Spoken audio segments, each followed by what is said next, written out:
আসি যে উনি একেবারে যখন কথা বলছেন গিয়ে আন্দেরি, এটা অ্যাকচুয়ালি পাটনা থেকে, উনি লিখছেন মাইল 25, আমি ম্যাপে দেখলাম 21 মাইল দূরে। ফাতুয়া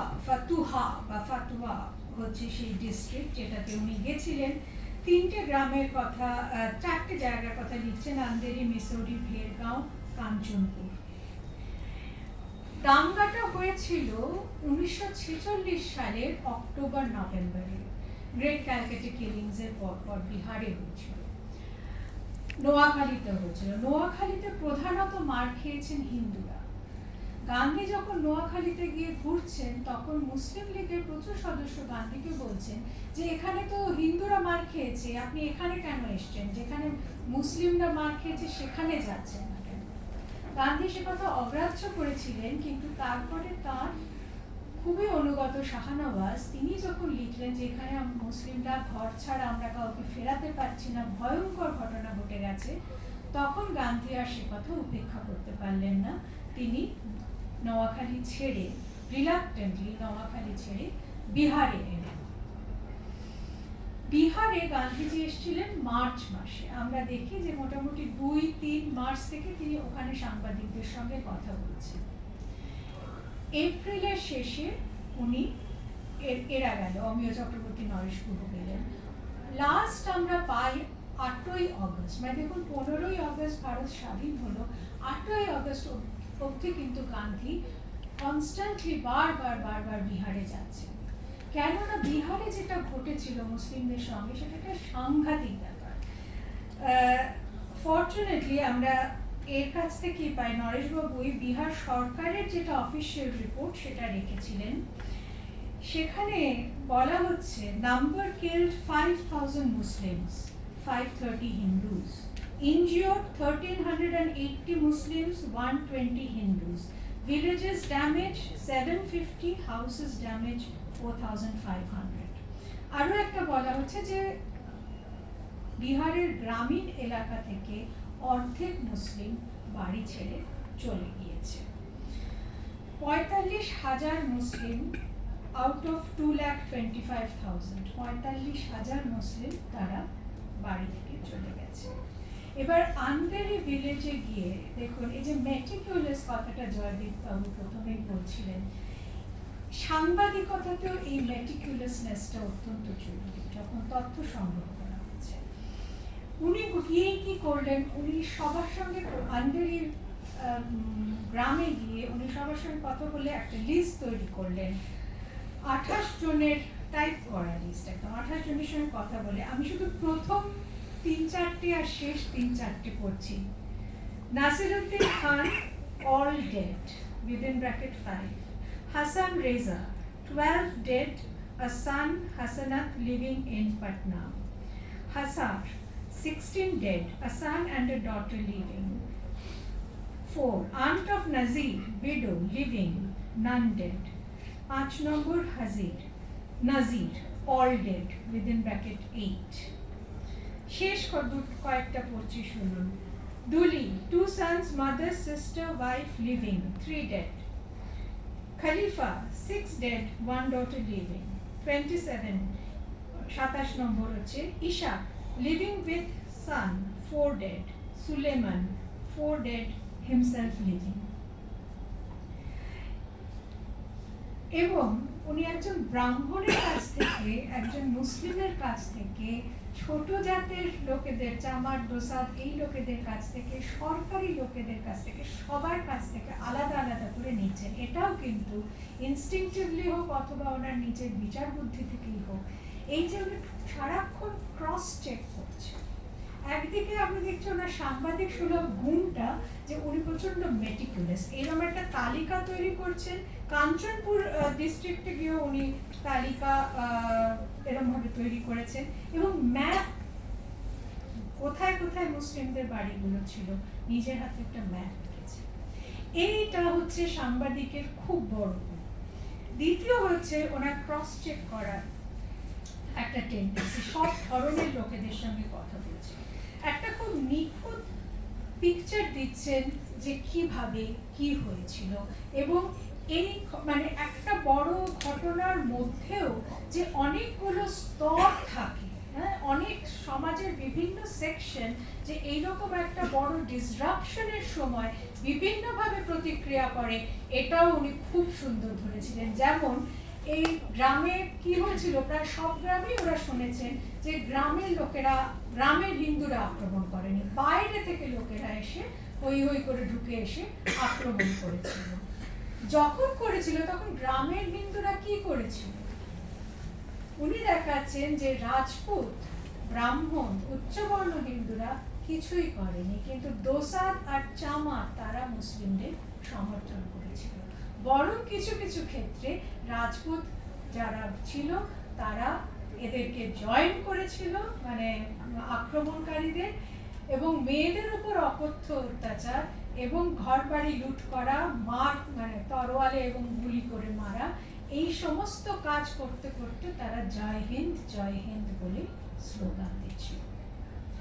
এইগুলো উনি ওনার খুব মানে তথ্যনিষ্ঠভাবে, কোনোভাবে কোনো দিকে আলোড়িত না হয়ে কিন্তু উনি স্পষ্ট তুলে ধরেছিলেন। এই জিনিস যদি ছেপে বেরোতো তাহলে বিহারের দাঙ্গার মানে বাংলায় এত ভালো একটা ব্যাখ্যা খুব কম পাওয়া যেত। এখানে যে হিন্দুদের, এই জন্য আমি বলছিলাম যে কেন ওনার হিন্দুত্ববাদী বলে মনে হয়ে থাকতে পারে যুগান্তরকে, নিশ্চয়ই এটা একটা বিচারের অপেক্ষা রাখে, কিন্তু উনি হিন্দুদের যে আক্রমণাত্মক বিধ্বংসী মনোভাব সেই সময় দেখে এসেছেন, সেইটা যখন উনি এসে কলকাতায় লিখছেন, তখন যুগান্তর পত্রিকার যারা সম্পাদক, যারা বাঙালি এবং প্রধানত হিন্দু পাঠকের কথা ভেবে লিখছে, মানে কাগজ বার করেন, তাদের কি কথা মনে হয়েছিল এবং তারা কিভাবে রাশ টানতে চেয়েছিলেন, সেটা যে ওনার পছন্দ হয়নি, উনি যা দেখে এসেছেন তার প্রেক্ষিতে, এটা একটা সম্ভাবনা। আমরা বস্তুত জানি না কি হয়েছিল, কোন শিরোনামের জন্য তার বদলে দেওয়ায় তার রাগ হয়েছিল, এগুলো আমরা জানি না। কিন্তু ওনার এই যে তথ্য নিষ্ঠা, এইটা আমরা দেখি এই মানে এই সমস্ত মানে নানা বিষয়, এবং এর মধ্যেও আবার প্রতিবেশিতার যে জিনিসটা, দেখুন ক্রস কারেন্ট গুলো কি সুন্দর দেখছেন, যে কিছু কিছু হিন্দু এমনও ছিলেন যারা মুসলিম পরিবারের সব জিনিসপত্র, দামি জিনিসপত্রগুলো নিয়ে গিয়ে রেখে দিয়েছিলেন, যে ওরা ফিরে এলে ফেরত ফিরে যাবে, না হলে ওই লুটপাট হয়ে যাবে। এটাও উনি দেখেছেন। উনি এটাও দেখিয়েছেন যে বহু মুসলিম এত অত্যাচারের পরও, তখন প্রায় কয়েক মাস হয়ে গেছে, তারা ফিরে আসতে চাইছে, মুসলিম লীগ তাদের বাধা দিচ্ছে। মুসলিম লীগ বলছে না, কেউ গ্রামে ফিরবে না, তোমরা সব মুসলিমরা একটা একটা করে জায়গায় থাকবে এবং সকলকে গান লাইসেন্স দিতে হবে। আর এরা কিন্তু মানে কংগ্রেস চাইছে, তার মধ্যে শাহনওয়াজ প্রধানত, যে পুলিশ নিয়ে গ্রামে ঢুকবে না, মুসলিমরা আসবে, আমরা গ্যারেন্টি দিচ্ছি, আমরা পিস মিটিং করছি, আমরা সবাইকে ডেকে বলছি আমরা তোমাদের প্রোটেকশন দেবো। এইরকম দুটো রিহ্যাবিলিটেশনের পাশাপাশি চলছে। এই সঙ্গে কিন্তু নরেশবাবু মনে হতাশাও কাজ করছে, একটা গ্রাম যেখানে সমস্ত মুসলিম মানে বাড়ি ছাড়া হয়ে গেছে, সেখানে বলছে আমি নিজেও বলতে পারি না একজন মুসলিমকে যে তুমি এখানে ফিরে এসো। কারণ উনি দেখেছেন মানে এটা একটা ভয়ঙ্কর জিনিস। এটা আশ্চর্য যে উনি এটা বিষয়ে পরে কখনো গল্প লেখেননি। উনি দেখেছেন যে যখন হিন্দুদের উন্মত্ত মব ছুটে আসছে, তখন মানে উনি শুনেছেন যে তখন মানে মুসলিম পুরুষরা তারা সব তরোয়াল দিয়ে নিজেদের মেয়েদের, বউদের, বাচ্চাদের কেটে ফেলেছে, অথবা মেয়েরা নিজেরাই কুয়োয় ঝাঁপ দিয়েছে, এবং সেই কুয়োর যে দুর্গন্ধ সেটাও উনি পেয়েছেন। বলছে আমি সেখানে দাঁড়াতে পারিনি, বেশিরভাগ ক্ষেত্রে রাবিশ দিয়ে সেই কুয়োগুলোকে ভর্তি করে দেওয়া হচ্ছে। তো এইরকম একটা ট্রমাটিক জিনিস উনি দেখেছেন, কিন্তু সেটা কি বেরিয়েছে এখানে তার সাংবাদিকতা, আমি বলবো যে সর্বক্ষেত্রেই তার যে বিবরণটা পাওয়া যায়, যে জার্নালটা পাওয়া যায়, সেটা সাংবাদিকতার সমস্ত গুণ তার মধ্যে রয়েছে। শেষ অবধি সেটা এটা এডিট করে বার করলে ডেফিনেটলি একটা আমাদের বড় সম্পদ হতো, আমরা সেটা পাইনি। শেষে উল্লেখ করব, আমি সুচরিতা দিকে জিজ্ঞেস করেছিলাম যে এখন এটা আশ্চর্য যে নরেশবাবু, মানে আমার তো আর জিজ্ঞেস করার সুযোগ হবে না বা কেউ জিজ্ঞেস করেননি, অনেকেই আছেন যারা একাডেমিক হওয়া সত্ত্বেও, অধ্যাপনা ইত্যাদি অন্য পেশায় থাকা সত্ত্বেও সংবাদপত্রে কিছু কিছু লেখেন, প্রকাশ করেন, কিন্তু নরেশবাবু কোনোদিন তাও করেননি। সুচরিতা দিদি যেমন বললেন যে উনি খুব মনোযোগী পাঠক ছিলেন, তবে ওনার কাছেই শুনেছি, দিদির কাছেই শুনলাম যে উনি একবারই চিঠি লিখেছিলেন, সেটা হচ্ছে যখন বাংলা স্টেটসম্যান বেরোয়, তখন বাংলা স্টেটসম্যানের বানান এত খারাপ হতো যে উনি সেই বানান বিধি নিয়ে 3-4খানা চিঠি লিখেছিলেন। সেগুলো ছাপাও হয়েছিল, কিন্তু বানানের কোনো উন্নতি হয়নি।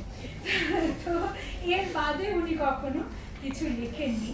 সুতরাং কনজিউমার অফ নিউজ হিসেবে তিনি সচেতন ছিলেন, সক্রিয় ছিলেন, তবে উনি সংবাদের সঙ্গে আর সম্পর্ক রাখেননি। বরং উনি যে এই যুগান্তর ছেড়ে দেওয়ার পরে উনি কিছুদিন সিগনেট প্রেসে কাজ করেছিলেন, ডি.কে. গুপ্ত তখন সিগনেট প্রেসে ছিলেন, সেইটা সম্পর্কে শুনেছি সুভাষিসের কাছেই যে উনি অত্যন্ত মানে খুব খুশি ছিলেন, সেটার অনেক গল্প করতেন, কিন্তু ওনার যুগান্তরের সময়কার কোনো গল্প উনি তেমন করতেন না। কিন্তু এই যে উনি আরেকটা ভীষণ ভালো কথা বলেছিলেন সুচরিতাদি, যেটা আমার মনে হয় আপনাদের জানা দরকার। সেটা হচ্ছে যে উনি সবসময় একটা লাল পেন নিয়ে বসতেন আর যা পড়তেন তাতেই দাগ দিতেন। তো একবার উনি যখন সুচরিতাদির কাছে বিদেশে গিয়ে রয়েছেন, তখন সুচরিতাদি বলছেন তুমি সারাক্ষণ ভারী ভারী বই পড়ো, তুমি একটা হালকা বই পড়ো বলে ওনাকে আগাথা ক্রিস্টির murder in the Orient Express পড়তে দিয়েছিলেন। এবং কিছুদিন পরে আবিষ্কার করেছেন যে সেই গোটা বইটা লাল দাগ দিয়ে এডিট করা আছে, যে কোথায় বাক্য গঠনে ভুল আছে, কোথায় কি সমস্যা হয়েছে। এইটা শুনে আমার মনে পড়ে গেল যে আমাদের ঠিক আনন্দবাজারে এই কাজটা করতেন আরেকজন কবি, তিনি হচ্ছেন নীরেন্দ্রনাথ চক্রবর্তী। নীরেন্দা আমাদের পুরো জানে, আজকে যে কাগজটা বেরোলো সেটা এই ধরুন 12:30-1টা নাগাদ সম্পাদকের কাছে সেই কাগজটা আসবে সমস্ত লাল দাগ দেওয়া, এবং আমাদের বুক দূর করতো, কারণ যার ভুল হয়েছে তার ডেস্কে ওই কাগজটা আবার সম্পাদক পাঠিয়ে দিতেন।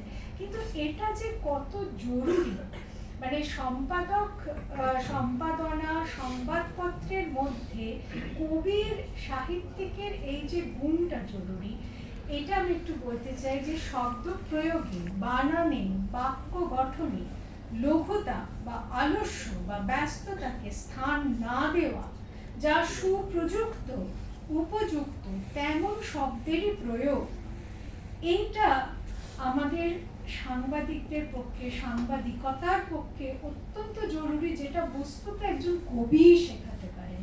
কারণ কবিরাই শব্দ চয়নে এবং বাক্যের গঠনে অর্থের সঙ্গে শব্দের যথাযথ, এটা আবার কালিদাস বলেছিলেন বাগার্থ কৃত সন্নিধ্য, যে সন্নিধিতে নিজের সমস্ত মন প্রাণটাকে দেওয়া, যে ওখান থেকে উঠে আসছে ভাষা, বক্তব্য, এই জিনিসটা, এটা কিন্তু খুব কম লোকই মন দিয়ে করেছিলেন। তাই তার মতো একজন মানুষ, এদের মতো মানুষরা, নরেশবাবুর মতো মানুষরাই একটা প্রোডাক্ট থেকে খবরের কাগজকে একটা প্রতিষ্ঠানে পরিণত করতে পারে। সেই জন্যই আমরা একটা ইনস্টিটিউশনে পরিণত করতে পারি। ফলে তার অভাব, যদিও আমি সত্যি কথা বলতে এই আলোচনা সভায় ডাক পাবার আগে তার সাংবাদিকতা নিয়ে সেভাবে কিছু জানতাম না, কিন্তু জানার পরই আমার মধ্যে, তখন আমার জ্ঞানের অভাব ছিল, আজ আমি নরেশবাবুর অভাব সাংবাদিকতায় আরো গভীরভাবে অনুভব করছি। ধন্যবাদ।